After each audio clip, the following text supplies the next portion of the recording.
What's up, guys? I'm Chad Barnes, and welcome to the channel. Here, it's all about real car talk, from simple fixes to smart driving tips and keeping your ride in top shape. If that sounds good to you, go ahead and give the video a thumbs up. Hit that subscribe button, and make sure you watch all the way through. There's a lot of good stuff coming.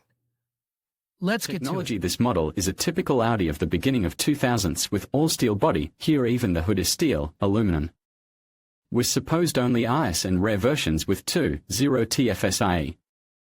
Sedans and station wagons came off the assembly line, and since 2006, also convertibles. The architecture of the body is similar to the B5 generation of 1994 to 2001, except that front and all-wheel drive B5s had different spars and floors of the rear part, and in B7 they differ only by the subframe. In addition, the car became a little higher and the saloon longer. The engines are arranged longitudinally. The basic drive is front-wheel drive. The choice of motors is extensive, from inline of 4s 1.6 to 8 4.2. Manual gearboxes are 5 and 6-speed. Front-wheel drive cars were equipped with a branded variator Multitronic, and all-wheel drive cars 6-speed automatic ZF. Suspensions are the same as in the B6 generation, Multilink front and rear. Timeline November 2004. Start of production of the model in sedan and station wagon bodies. The motors were petrol 1.6 with 102 horsepower, 1.8 T with 163 horsepower, 2.0 with 130 horsepower, 2.0 TFSI with 200 horsepower and 3.2 FSI with 256 horsepower. In the top version of the S4, the car was equipped with a 4.2 engine developing 344 horsepower. The line of diesel engines included 1.9 TDI, 115 horsepower, 8 and 16 valve 2.0 TDI with an output of 140 horsepower. More powerful modifications, 2.5 TDI, developing 163 horsepower, as well as 204 horsepower 3.0 TDI. Transmissions, 5-speed mechanics with 1.6 and 1.8 engines and atmospheric gasoline 2.0, as well as 6-speed manual with the rest of the engines. Automatic boxes are available for all engines except for 1.6 and 1.9. Front-wheel drive versions with automatic transmission were equipped with a variator Multitronic, and all-wheel drive, 6-speed automatic transmission ZF6 HP 1926. Cars with 4.2 engine and with 3.0 diesel engine, only all-wheel drive. June 2005. Appearance of the most powerful version with 4-cylinder engine 2.0 TFSI 220 horsepower, January 2006.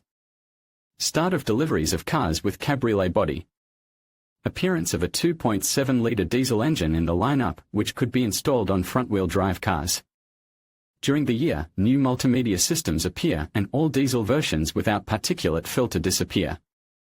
Diesel 2-liter 16-valve cars get a power boost to 170 horsepower. The 3.0 TDI diesel also gets more powerful, with 233 horsepower. Sedans and station wagons get S-Line package and exterior updates. October 2006. Appearance of 2.0 TFSIe version, lightweight, understated, strictly front-wheel drive and with 6-speed manual transmission and 170 horsepower engine.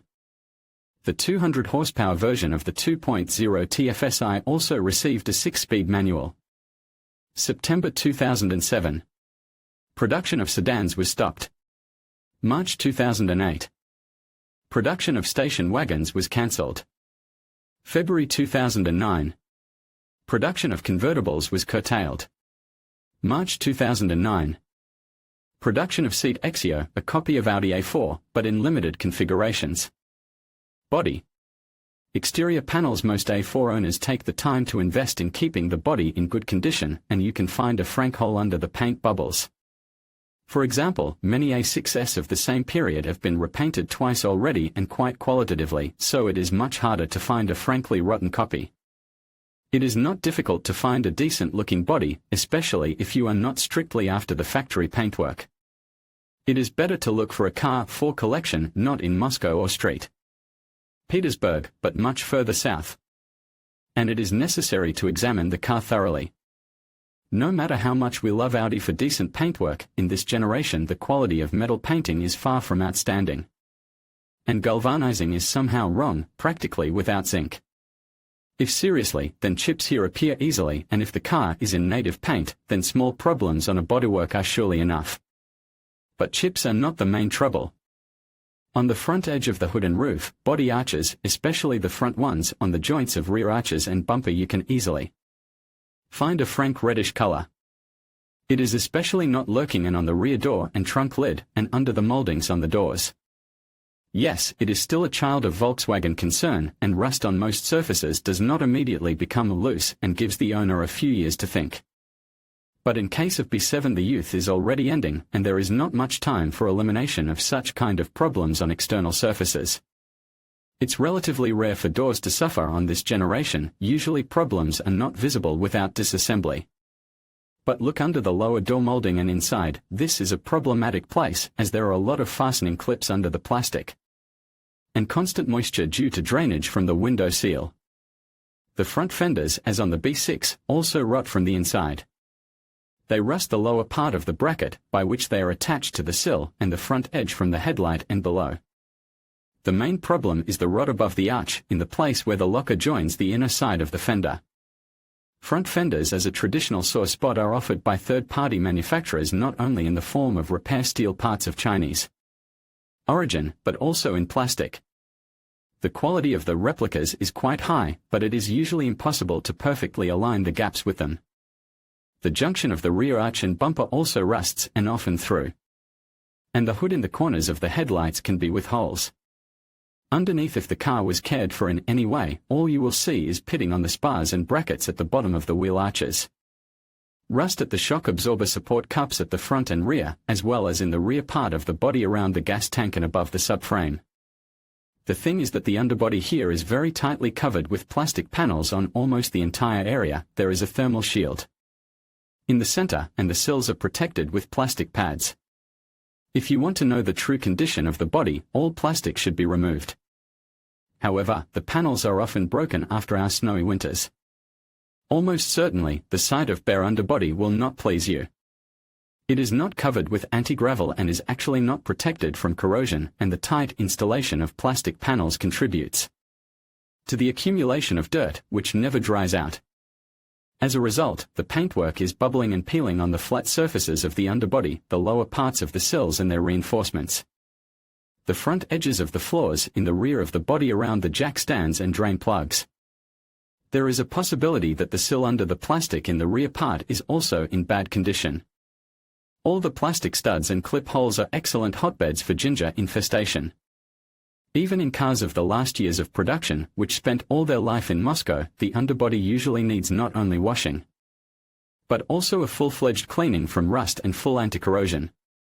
Early copies often need welding with replacement of sills and underbody welding along the edges. Many A4 B5s look better from the bottom. The old model has a layer of anti-gravel underbody, there are no shields, and there is no moisture accumulation on the surface. The arches are not so bad, mostly only the upper parts of the shock absorber support stiffeners are rusted. At the front, the fender itself suffers, as there is a mud pocket at the junction with the sill. Brackets for brake pipes and wiring harnesses are one of the most unfortunate solutions. They are made of black metal and attached to the spar. Accordingly, they rust instantly and gradually rust the spars at the points of contact. Traditionally for Audi, the body floor can become wet and rusty on the inside. There are several sources of water ingress. For example, glands of wiring and ECU box in the overmotor niche and drainage box, where water can stagnate due to clogged drains.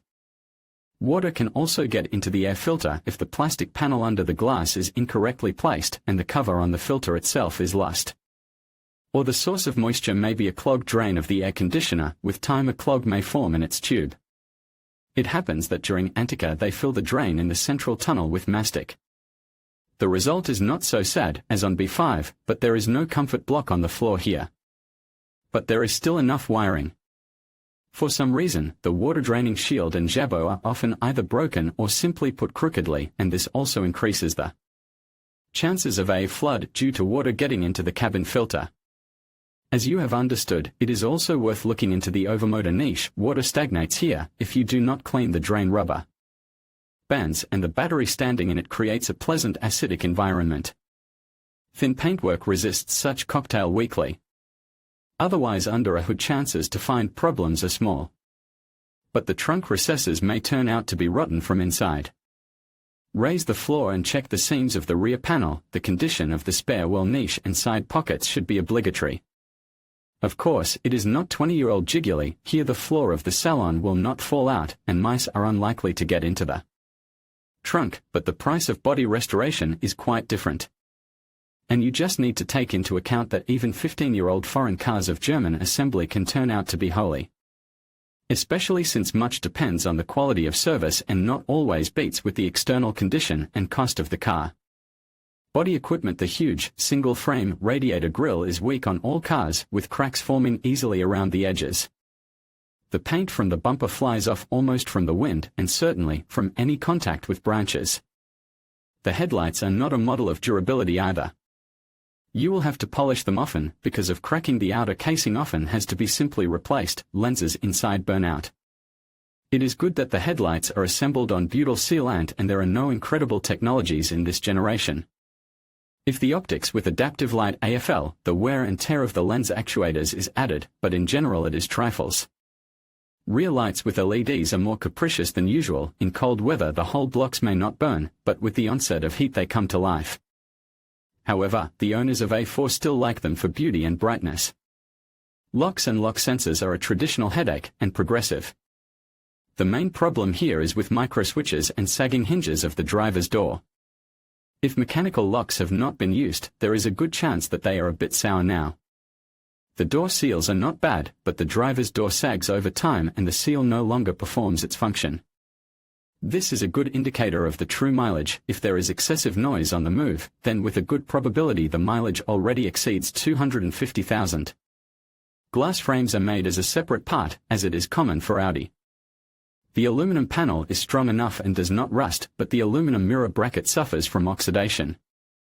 An installation on wedges with time will force to adjust the frame relative to the door. In case of breakages of the cable window lifter, the frame will have to be removed. The resource of cables, about 6 to 10 years, so the probability of failure of front door windows in cars now at the peak. Outside mirrors with auto darkening are traditional expendable, now they are often replaced by non-original, not photochromic. The folding mechanism is not particularly reliable, but most of the cars did not have it. You need to keep an eye on the sunroof drains, too, if you don't want to flood the interior. Water will get on the center console and automatic transmission selector. It can short-circuit the climatic and multimedia systems. Here as luck would have it. The tubes here are thin, but they are well fixed. It is difficult to blow them out with compressed air, which means that it is easy to clean them. Detail: original price of non-original 2-body front headlight halogen depot 8458 TYC 12043 front headlight. Xenon 63 248 Magneti Marelli 38 418 Polcar 21 990 AFS front headlight 134 398 AFS Magneti Marelli 82 405 AFS Polcar 77 775 AFS windshield. 78056 FYG 10669 KMK7 837 front fender not available API 5 985 TYG 6 413 front bumper 149 883 TYG 11 223 set 26 444 hood 57 386 Steel API 19537 Blick 44019 Interior. The interior of the B7 is strict, the color scheme of most cars is restrained, materials are traditionally qualitative, soft plastic, leather, vinyl, soft touch coatings. There is no huge central tunnel, which will appear a generation later, and there is just as much space as a person needs for a comfortable life. Some people scold the car for climate blocks straight from the 90s and multimedia systems of almost the same years, but many people like the style. The only pity is that soft touch is fraying on the light control buttons on the climate control and multimedia system, and the frayed cover of the automatic transmission lever is very common. Mileage of cars usually exceeds 150 to 200,000, and many still have original steering wheels in good condition, pedal covers and Gear lever are also original and the handbrake cover is usually alive. But the armrest is traditionally weak, as well as the glove box lid. And cup holders like to shoot off. But these diseases pursue already the third generation of cars. In Neckarsulm and Ingolstadt obviously think that it is not a bug, but a feature. And here peeling of external coating on the front panel, unlike its predecessors, the B7 almost does not meet. If the car was driven in very hot regions, the coating can bubble and the sealing often sags. This is not a threat to cars from northern regions. The climate system is almost exemplary. Problems are mainly due to flying tubes and corrosion of supply hoses, aging fittings on the motor and on the heater radiator in the supramotor niche. Failures of dampers and climatic unit are very rare. The air conditioner is reliable thanks to successful routing of all pipes and a large radiator. The most frequent problem is bad start of additional air conditioner fan or inoperability of fan controller. Electrics in general, the electrical hassle from this generation is a little higher than normal. But the main supplier of problems, engine wiring and corrugations of side doors and trunk lid. In the driver's door harnesses are almost certainly already spliced, and in the trunk lid there are great chances to find twists and couplings. But with motors it is more difficult. Here much depends on whether it has been seriously climbed into. If it is an oil-laden ALT, which has probably already been removed and overhauled, then the wiring could have been repaired. But they could have broken it, leaving the owner with uninsulated wires and corrugations. Radiator fan motors require revision when the mileage exceeds 150,000. Often everything is solved by replacing the brushes because everything can be disassembled without any problems. The motor housing is welded, but not all the way around, but literally in several points. Often it is possible to do with simple blowing. It is important to monitor the tightness of the relay block in the overmotor niche. If it is dry there and water does not flow through the lower gland on the relay in the cabin, the car will not cause much trouble. There, even the dashboard displays are almost never broken. The main concern of owners is fixing the corrugations and installing multimedia systems with mapping and MP3 support. Intermediate result: the body of the B7 generation is not as unkillable as many would like from Audi. Especially much trouble is caused by unsuccessful solution of underbody protection, because of which it rots earlier than on cars of B5 generation. The wiring is also weak. But the interior will please with design and durability and thoroughness. But many people care less about all this, the more potential investments in a motor and a gearbox, and also work of a full drive. We'll talk about all this in detail in the second part of this material. In conclusion, the Audi A4 III presents a unique blend of strengths and weaknesses in the aftermarket landscape. While its unbreakable interior and stylish design make it a popular choice, potential buyers should remain vigilant about the hidden issue of underbody rust, which can significantly impact longevity and performance. Additionally, the finicky LED lighting can be a source of frustration for owners. By being aware of these factors, enthusiasts can make informed decisions and enjoy the driving experience that the Audi A4 III has to offer. Thank you for watching, and be sure to subscribe for more insights on automotive topics.